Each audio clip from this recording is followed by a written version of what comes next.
Hello, and welcome back to our channel, where we journey through the fascinating corridors of history. Today, we're traveling back in time to the late 2nd century, to the sun-drenched coastal plains of what is now central Vietnam. This is a story of rebellion, cultural fusion, and the birth of a nation that would shape Southeast Asian history for over a millennium.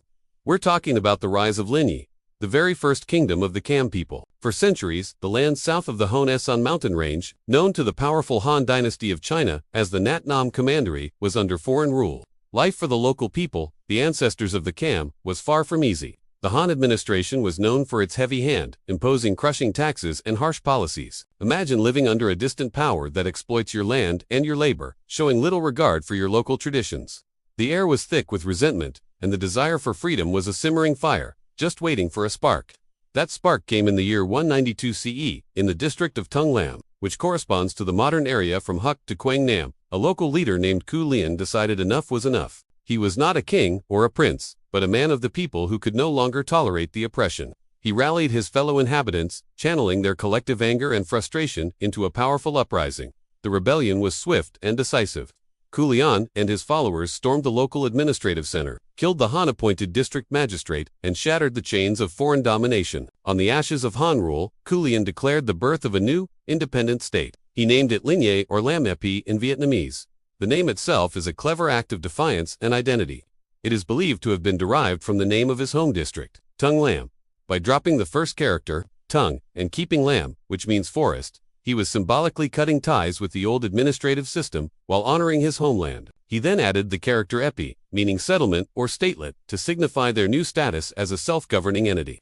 A new nation was born, with its first capital established at a place called Kandapurpura. So, what did this fledgling kingdom look like? Initially, Linyi's territory was modest, stretching from roughly modern-day Quang Bun down to Quang Nam. It was a coastal kingdom, blessed with fertile river deltas, and strategically located along major maritime trade routes. This location would prove to be crucial for its future.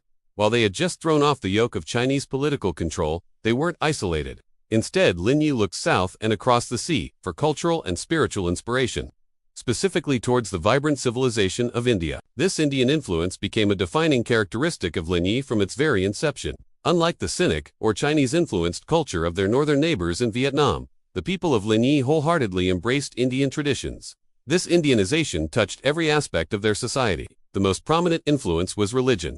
Hinduism, particularly the worship of the powerful deity, Shiva, became the state religion. Shiva, the creator and destroyer, the lord of the dance, resonated deeply with the Cham people. Grand temples, built from brick and stone, began to rise from the landscape, dedicated to Shiva and other Hindu gods. This cultural shift also gave them a new way to write. The Cham people adapted a script from southern India, likely Pallava script derived from Sanskrit, to create their own written language, now known as Old Cham script. This was a monumental step, allowing them to record their own history, laws, and religious texts, further cementing their unique identity separate from the Chinese character-based world to their north. This blend of indigenous culture with profound Indian influence created a unique and dazzling civilization that we are still rediscovering today through archaeology and ancient inscriptions. But the early years of Linyi were not just about building temples and adopting new scripts. Survival was a constant struggle. Having won their freedom through force, the rulers of Linyi knew that they had to maintain a strong military to protect it.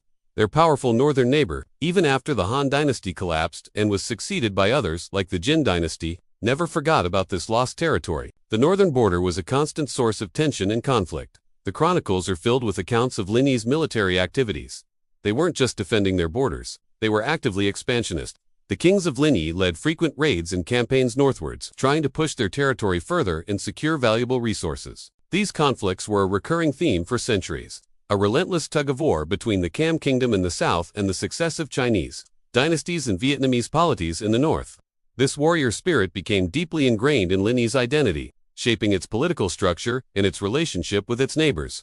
It was a kingdom forged in rebellion and tempered by centuries of conflict. So, to recap, the formation of Linyi was a pivotal moment. It was born from a successful rebellion against the mighty Han dynasty in 192 CE. Led by the local hero Khu Liên, it established a distinct cultural identity by embracing Indian civilization, adopting Hinduism and a Sanskrit-based script, and it survived and thrived through military strength, constantly clashing with its northern neighbors while expanding its influence. The Linyi period, this first chapter of Cham history, lasted for over 500 years.